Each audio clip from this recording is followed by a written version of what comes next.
నేనంటే నీకు ఇష్టం లేదంటే ఆ రోజు నేను నిన్ను ప్రేమిస్తున్నానని చెప్పినప్పుడే నా చెంప పగలగొట్టేదానివి. నేను మీ అమ్మ మాదిరి కాదు, కొట్టేదానికి. ప్లీజ్ పూరి, మా అమ్మ చేసిన తప్పుకి నేను నిన్ను సారీ అడుగుతా ఉండా. అందుకని నన్ను దూరం పెట్టొద్దు ప్లీజ్. లేదు,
గీత,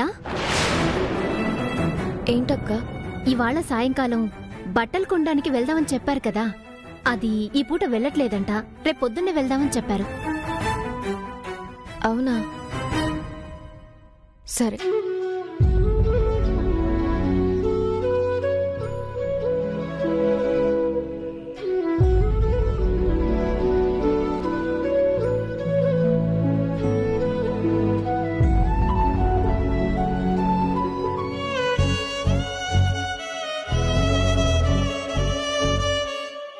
నువ్వు పెండ్లి చూపుల కాడి నుంచి అప్పగింతల వరకు అన్నీ చూసుకుంటానని చెప్పినావు కదా.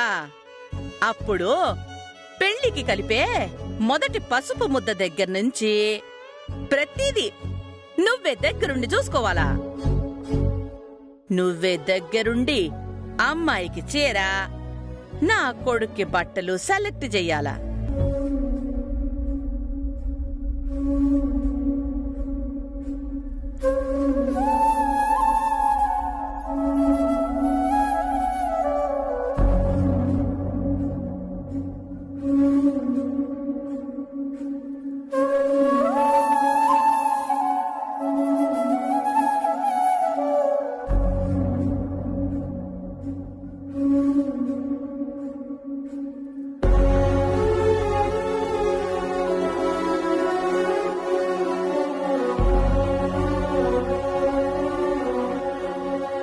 ఎప్పుడు మనిషి ఒకే రకంగా ఉండాల, లోపల రకంగా బయట రకంగా ఉండకూడదు. నేనెప్పుడూ ఒకేలానే ఉంటాను. నన్ను డిస్టర్బ్ చేయకండి, వెళ్ళండి.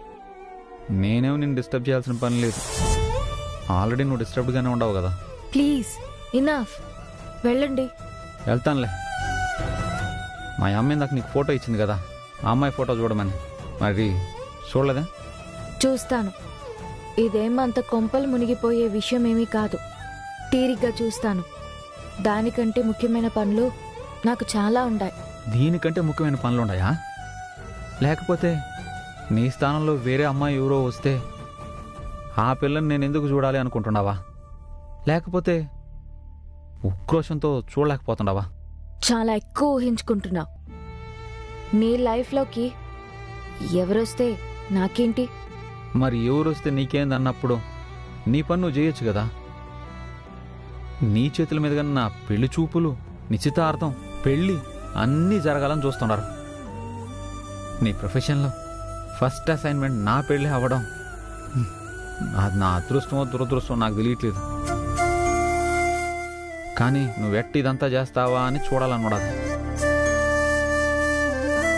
నీ మనసులో నేను లేను కదా, మరి తీసి ఆ అమ్మాయి ఎట్టున్నదో చెప్పు. నాకు సరిపోద్దా, నాకు నప్పుద్దా లేదా అని. అమ్మాయి నచ్చాల్సింది నాకు కాదు, నీకు. అంటే నా గురించి నాకంటే నీకే బాగా తెలుసు కదా. ఆ అమ్మాయి నాకు సరైన జోడియో కాదో నువ్వే చూసి చెప్తే హ్యాపీగా ఫీల్ అవుతాను. కనీసం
పూరి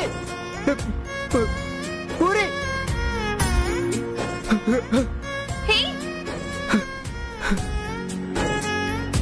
ప్లీజ్ దిగండి. ఎందుకు వస్తున్నారు నాతోటి? జీవితాంతం నీతోనే ఉండాలని ఉండదు, అందుకే వస్తా ఉండ. పిచ్చి పిచ్చిగా మాట్లాడొద్దు ప్లీజ్, దిగండి. చెప్పు, నేనంటే ఇష్టమే కదా?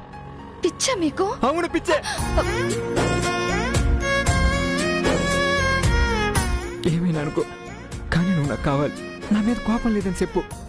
మా అమ్మ చేసిన పొరపాటుకి నన్ను శిక్షించకూడదు, నన్ను ఇబ్బంది పెట్టకూడదు. మీరు చాలా ఇబ్బంది పెడుతున్నారు, దయచేసి పోండి. నన్ను దూరం పెట్టని చెప్పు. దయచేసి నా దగ్గర ఉండద్దు, దూరం వెళ్ళండి. దూరం వెళ్ళమని చెప్తున్నాను నేను. దగ్గరికి రావద్దు, వెళ్ళండి.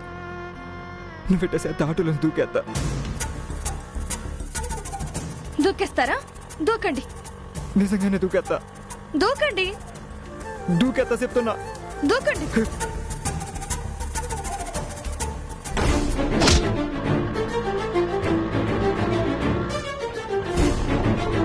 ఆటో ఆపండి.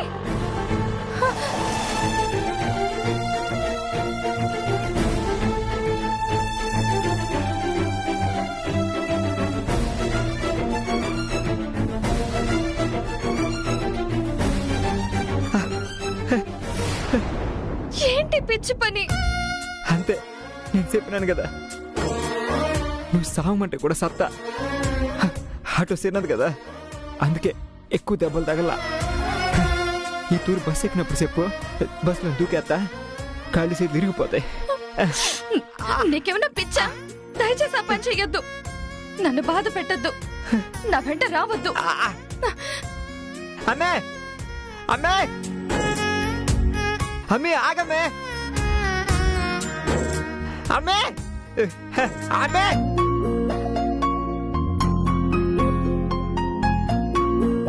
అమ్మే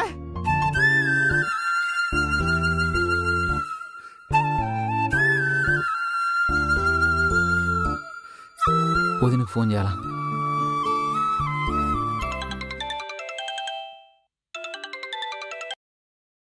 హలో మర్ది, చెప్పు. వదిన, నాకు చిన్న హెల్ప్ చేయాలా? నేను నీకు హెల్ప్ చేయాలా? నేను ఈ ఇంటికి కోడలైనప్పటినుంచి నేను హెల్ప్ చేసేదేముండది? ఫ్యామిలీ అందరికీ సేవ చేసుకోవడం తప్ప. వదిన, నేను సీరియస్గా మాట్లాడుతుంటే నువ్వేం జోకులేస్తున్నావా? సీరియస్గానే హెల్ప్ కోసం చేసిన. అవునా? నేను చేసే హెల్పే ఉన్నదబ్బా. నీకన్న చెప్పే ఉంటాడు. నేను గీత అనే ఒక అమ్మాయిని ప్రేమిస్తున్నాను. ఆ, కథలు కథలుగా చెప్పినాళ్లే.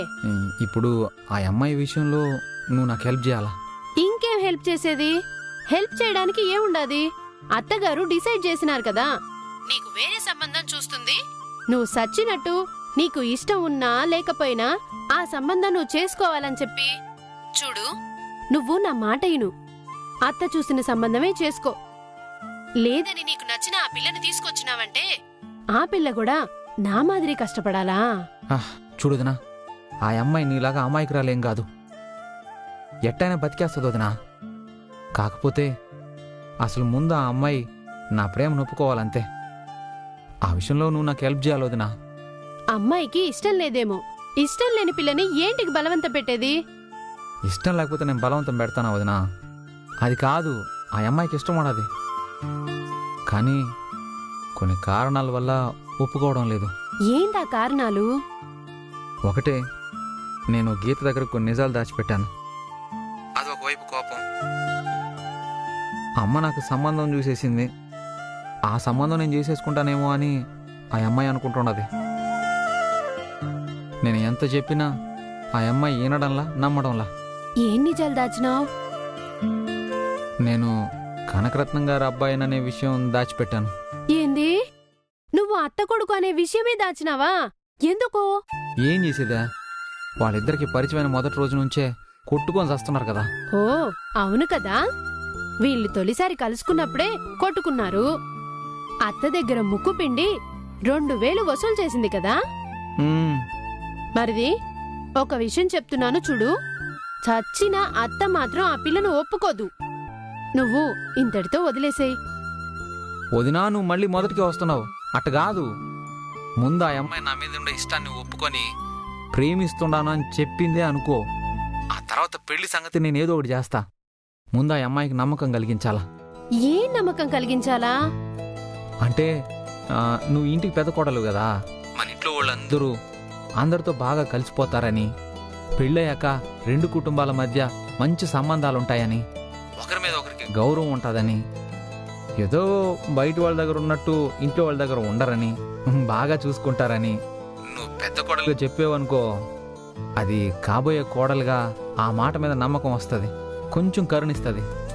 1000 అబద్ధాలు చెప్పి ఒక పెళ్లి చేయమన్నారు మర్ది. కాని నువ్వు నాతోనే 1000 అబద్ధాలు చెప్పిస్తా ఉండావు. నువ్వు చెప్పిన దాంట్లో ఒక్కటన్నా నిజం ఉండాదా? ఈ ఇంటి కోడలుగా వస్తే ఎవరైనా సుఖపడేదుండాదా చెప్పు? వదినా వదినా, ప్లీజ్ వదినా, నేను ఉండాను కదా. చూడు, నీకు ఒక మాట చెప్తాను. గీత గాని మన ఇంటి కోడలైతే అన్ని కష్టాలు, అందరి కష్టాలు తీరిపోతాయి. స్వామి, నాకు కొత్త కష్టాలు రాకుండా ఉంటేనే అదే 10,000. నువ్వు నాకిటాంటి ఏం పెట్టమాక. వదినా ప్లీజ్ వదినా. ఇప్పుడు పెళ్లి చూపులకి బట్టలు కొనేదానికి షాపింగ్ పోతుండారు. ఆడికి గీత వస్తుంది. నువ్వు కూడా వచ్చి గీతతో మాట్లాడాలా. ఏంది? పెళ్లి చూపులకు కూడా షాపింగ్ చేస్తా ఉండాదా? ఏందబ్బా, ఏంది ఈ విచిత్రం? అవును వదినా, అమ్మ పెళ్లి చూపులకి బట్టలు గీతతోనే కొనిపిస్తా ఉండదు. ఏం జరుగుతుంది మర్ది? అసలు ఇంట్లో పండగలకి పబ్బాలకు కూడా బట్టలు కొందు. అసలు అత్తే కొత్త బట్టలు కొందు.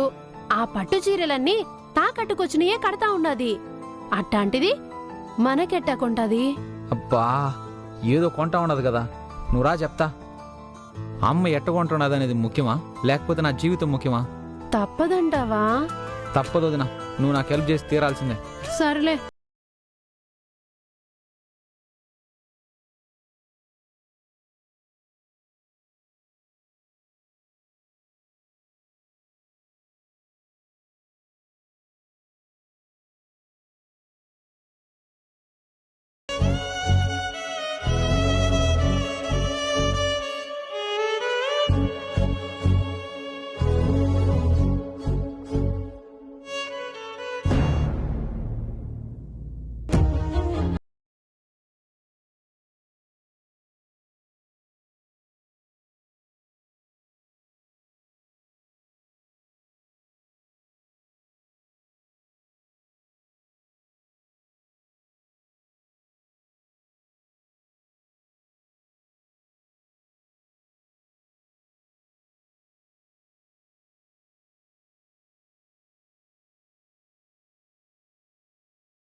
ఎట్టైనా ఆపాలా. ఇదేమన్నా ఆర్టీసీ బస్ అనుకున్నావా? ఎక్కడ పడితే అక్కడ చెయ్యి ఎత్తిన చోటల్లా ఆపు నీకి. అమ్మ డిసైడ్ చేస్తే ఎక్స్ప్రెస్ ట్రైన్ కి పచ్చ జెండా ఊపి సిగ్నల్ ఇచ్చేసినట్టే. ఆపండి అని ఎదురుగా పోయినావంటే ట్రైన్ నిన్ను గుద్దేస్తుంది. ట్రైన్కి నువ్వు ఎదురెళ్ళినా ట్రైన్ నీకెదురొచ్చినా నీకే రిస్కు. ఏం జరుగుతుందో నీకు బాగా తెలుసు. అనవసరంగా జరగనాటి గురించి కలలు కనమాక. అయినా నీకు ఇంకొక వేరే దారి లేదు. జరగబోయే నీ పెళ్లి గురించి కలలు కను, హ్యాపీగా ఉండు. నో, పెద్దోడు అని చూస్తున్నా. ఇదే మాట చిన్నోడు కనుక అనుంటే కథ వేరేగా ఉండేది. అదే మాట నేను అనుంటే మిట్టుతో కొట్టేవాడు. ఏంద్రా వాడికి లేని ఐడియా కూడా నువ్వు ఇచ్చి ఇప్పుడు నన్ను మెట్టుతో కొట్టమని చెప్తున్నావు. వాడికి పెద్ద చిన్న లేకుండా. ఎవడు చెప్పాడు? నన్నైతే మెట్టుతో కొట్టాడు అని చెప్తా ఉండా. నిన్ను కాబట్టి కొట్లా. బానే ఉండదురా. మీరిద్దరూ ఎప్పుడు ఒకే పాటలో పల్లవి చరణాలు కదా. ఎట్నే ఉంటది మీ వ్యవహారం. ఇద్దరు కూడ పలుక్కొని నన్ను మాట్లాడుతూ ఉంటారా? అనండి అనండి. నువ్వు నేను ఇప్పుడు ఆ పెళ్లి చేసుకునేదానికి రెడీగా లేనా. పెళ్లి చూపులు కాదు కదా, రేపు షాపింగ్ కూడా జరగకూడదు. అసలు అమ్మ ఈ పెళ్లి ఊసే ఎత్తకూడదు. ఎట్టనే దీన్ని ఆపాలా. ఒక్క ఐడియా చెప్పునా? ఏందిరా నిన్న ఇక్కడ ఐడియా షాప్ పెట్టుకుని ఉంటానా? ఐడియా చెప్పు నరుస్తూ ఉండవు. నా ఉద్దేశం ప్రకారం అసలు నువ్వు ఈ లవ్ మ్యారేజ్ ఐడియాని వదిలేసుకున్నావు అనుకో, లైఫ్ చాలా పీస్ఫుల్ గా ఉంటుంది. నేను చేసుకుంటే గీతనే చేసుకుంటాను. అమ్మ చెప్పిన పిల్లని చేసుకోను. హరే పిచ్చోడా, పళ్ళు ఉడగొట్టుకునే దానికి ఏ రాయితే ఉందిరా. ఐశ్వర్య రాయన ఒకటే, కల్పన రాయన ఒకటే. తేడా ఏ ఉండదు. పళ్ళు మాత్రం ఖచ్చితంగా ఊడిపోతాయి. నువ్వు బయటికి పోనా. అరే ఒకడు బాధలో ఉన్నాడు, నలిగిపోతున్నాడు అనే కనికరం కూడా లేకుండా ఎంతసేపు నన్ను ఇంకా బాధ పెట్టే మాటలే మాట్లాడుతున్నావు గాని నాకు కొంచెం అయినా మనశ్శాంతి దొరికేటట్టుగా మాట్లాడుతున్నావా? ఒరే ఒక్క ఐడియా చెప్తున్నావా? అరే నేను ఆల్రెడీ పెళ్లి చేసుకుని అవస్థలు పడతా ఉంటానురా. ఆ కష్టం మీరు పడకూడదనే ఇప్పుడు ఇన్ని మాటలు మాట్లాడుతుంటానురా. అది మీకు అర్థం కావట్లే. అయినా ఆ పిల్ల కూడా ఇంకా నీ ప్రేమను ఒప్పుకోలేదు. ఇంకా ఎందుకు ఈ పీకులాట? వదిలే. ఆ పిల్ల ఎట్టాకు నువ్వు అనేసింది. రేపు నువ్వు చూడబోయే పిల్లని ఎస్ఎన్ఎసేవనుకో, ప్రాబ్లం సాల్వ్.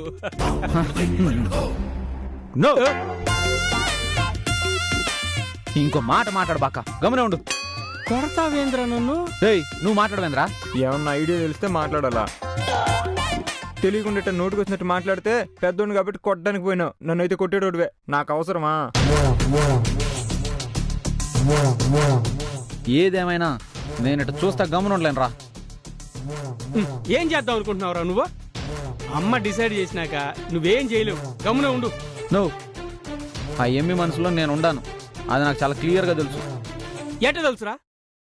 ఎంతసేపు ఆ అమ్మికి నువ్వంటే ఇష్టం అని చెప్తుండవో? అవునన్నా, ఆఫీసులో గీత సంతకాలు పెట్టాల్సిన పేపర్స్ మీద కూడా తన పేరుకు బదులుగా నా పేరు మీద సంతకాలు పెట్టేసింది. అది నా కళ్ళారా చూశాను. ఆ ఎమ్మి మనసులో నేను ఎంత దూరం లేకపోతే తన పేరు కూడా మర్చిపోయి నా పేరే సంతకంగా పెడతదే.